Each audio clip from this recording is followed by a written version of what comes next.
America has recently passed a couple of things that are budgets, but also some laws as well.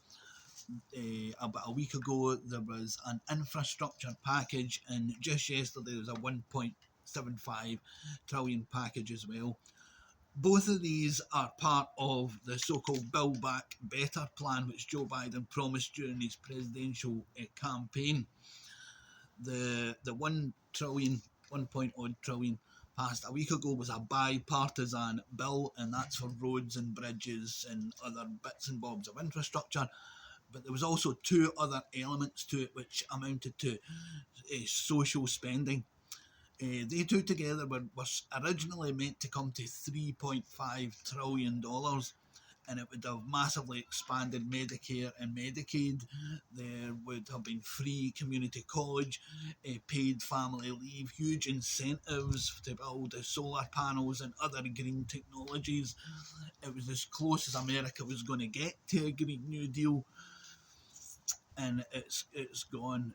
They've only got 1.75 trillion, but I'm going to tell you exactly what's in it. So there's $555 billion climate package. By the way, this is to take place over the next 10 years by this funding. And what's in that? It's they give incentives to manufacturers in the form of grants, loans, and tax credits to produce things like wind turbines and solar panels. This would mean that the solar panels, you would get roughly about 30% off a solar panel. There's other things as well for electric cars, which would knock about 12 grand off the price of an electric car. There's also 300,000 new jobs in what's been called the Civilian Climate Corps, clearly a reference to FDR's Civilian Conservation Corps, which protected forests and all that, green spaces and all that kind of stuff, national parks and everything. But this is kind of similar, except it's got a focus on things to protect us against climate change, wildfires. So again, protecting the forest, the wetlands, that kind of thing. 300,000 new jobs, and there. What else? All right, that the aim is to halve emissions by 2030. The usual process for this is a whole load of false accounting and a whole load of nonsense. I'm not exactly sure whether I mean, well, it's not even net zero, is it? It's just to halve emissions, which is kind of meaningless, because if you think about it, if you're just going to import things and you're just passing on your emissions to somebody else, but who knows if these targets really actually mean something or no.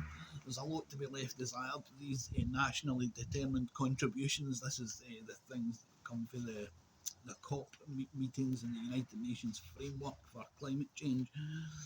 Those things called nationally determined contributions, and they don't include a lot of stuff. They don't include military, they don't include the international trade. In fact, there's a huge stink right now about all the emissions from the American military that's never ever counted. America's got something like 800 bases around the world, 400 in America, roughly speaking. So what else are they getting here? So 320 billion is for tax credits. So that's for the solar panels and electric vehicles. We said about that. Oh, the other thing that they're getting. So there's 555 climate change package, a 400 billion. They call it pre-K, and what they mean is 3 and 4 year olds. So a nursery for 3 and 4 year olds, basically. It's not free at the point of use. You have to pay for it and you claim it back. But it's going to be families that earn less than 300,000 should pay no more than 7% for their children under 6 years old, 7% of the income, and that's a 400 billion package. There's also for children a tax credits. Americans right now get a tax credit for children up to 17, 300 if you're under 6. That's for a year because of COVID, and it's going to be extended for the poorest families for I'm not sure how long, but it's 200 billion they've got for that. for health care. America's got a very strange healthcare system. They've got two things, Medicare and Medicaid. They've also got the Veterans Association, which is like the NHS. But Medicare, I think that's for old people.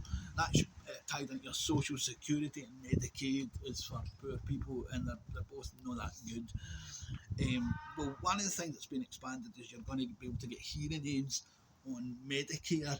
There's some social care included in it as well. There's right now there's you've got to take out a mandate. So that was Barack Obama's Affordable Care Act, and it really does help you because you'd be paying tens of thousands of pounds for treatments or pills or something like that.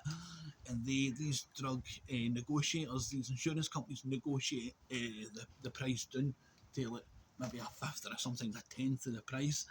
And there's a specific way of doing that. It's called the marketplace, the Affordable Care Act marketplace, and they're giving people money, funding for that marketplace.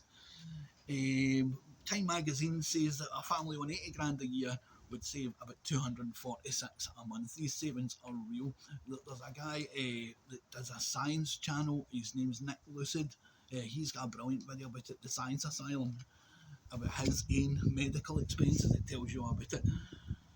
It's pretty horrendous. But a 1.65 billion package that, and basically folk will get hearing aids with it. Good stuff. Medicare and Medicaid going to be expanded just in general.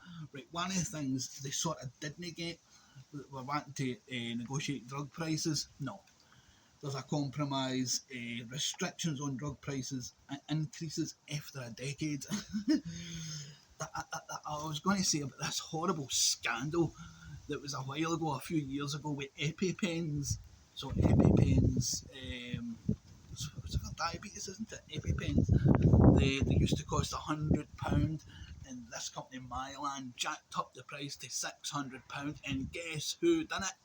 The CEO, and it's Joe Manchin's daughter. Joe Manchin and Kirsten Sinema are the two people who have held up this entire 3.5, actually 6 trillion originally package, and forced it down into the half of what Americans were going to get.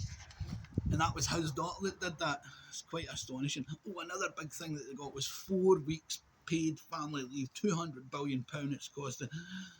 Thought they want to get, the Americans thought they weren't going to get that, but they've managed to include it. Less than a quarter of Americans get any paid family leave right now. One person that's on leave, of course, is Pete Buttigieg, who's the transport minister. In effect, the sort of transport minister. He's getting a lot of jip because of the haulage crisis, which is really a global crisis. And I said about the home care, 150 billion, because Scotland's got free personal care for the elderly. We don't pay a penny for meals and wheels, things like that. And, you know, I told you before about my drug treatment. That's all integrated, health and social care integrated. 150 billion for affordable homes. The National Low Income Housing Association says 70% of all extremely low income families pay half their income on rents. 600,000 homeless in America. 600,000 homeless. That money is going to build new homes, affordable homes, 1 million affordable homes, and also some vouchers for deposits and assistance with rent and stuff like that. It's roughly half what was promised. The community college is gone, so that was a promise to give all Americans a free community college. That's gone. So that's the Build Back Better plan. It's kind of crap, but it's better than nothing. And at least Americans are going to get some infrastructure out of it. Oh well, there you go.